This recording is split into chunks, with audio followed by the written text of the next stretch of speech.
माघ मास का पहला अध्याय सुनने मात्र से मिलेगी सभी पापों से मुक्ति। जय माता दी सभी को, राधे राधे।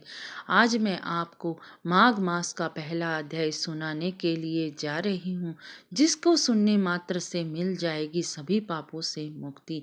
एक समय श्री सूत जी ने अपने गुरु व्यास जी से कहा कि गुरुदेव, कृपा करके मुझे माघ मास का महात्म्य कहिए, क्योंकि मैं आपका शिष्य हूँ। व्यास जी कहने लगे, रघुवंश के राजा दिलीप एक समय यज्ञ के स्नान के पश्चात पैरों में जूते और सुंदर वस्त्र पहनकर, शिकार की सामग्री लेकर, कवच और शोभायमान आभूषण पहने हुए, अपने सिपाहियों से घिरे हुए जंगल में शिकार खेलने के लिए अपनी नगरी से बाहर निकले। उनके सिपाही जंगल में शिकार के लिए मृग, व्याघ, सिंह आदि जंतुओं की तलाश करते फिर रहे थे। उस वनस्थली की अत्यंत शोभा थी। कहीं मृगों के झुंड फिरते थे तो कहीं गीदड़ अपनी भयंकर आवाज कर रहे थे।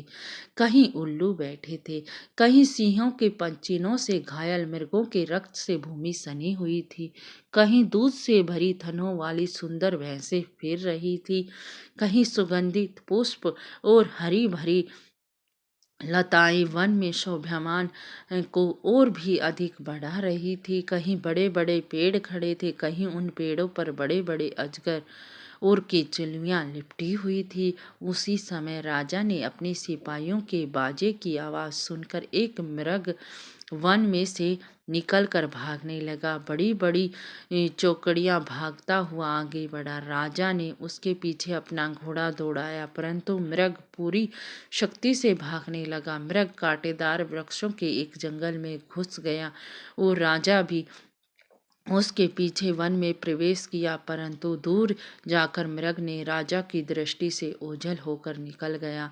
राजा निर्जन वन में अपने सैनिकों सहित प्यास के मारे अति दुखित हो गया। दोपहर का समय था। अधिक मार्ग पर चलने से सैनिक भी थक गए थे, घोड़े रुक गए थे। कुछ देर बाद राजा ने एक बड़ा भारी सरोवर देखा, जिसके किनारे पर घने वृक्ष थे। इनका जल संजनों के हृदय के समान स्वच्छ और पवित्र था। सरोवर के जल की लहरें बड़ी ही सुंदर लग रही थी। जल में अनेक प्रकार के जल जीव जंतु, मछलियां इधर उधर फिर रही थी।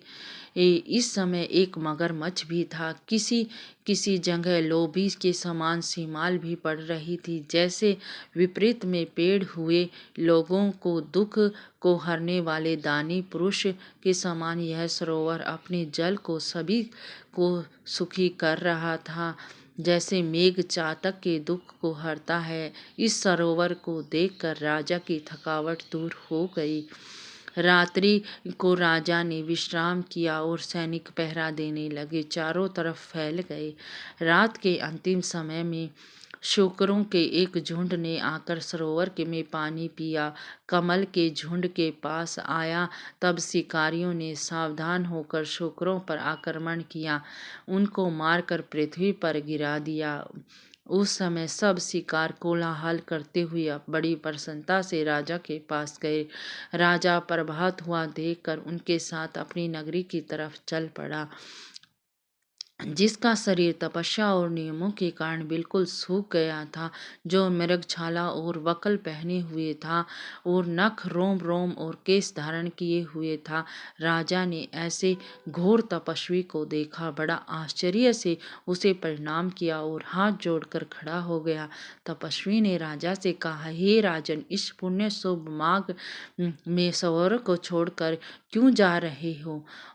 क्यों जाने की इच्छा करते हो? महात्मा, मैं तो माघ में स्नान के फल का कुछ नहीं जानता। कृपा करके मुझे विस्तार से बतलाइए, माघ स्नान क्या है? आगे का अध्याय दूसरा है, आगे की कथा कल सुनाऊंगी।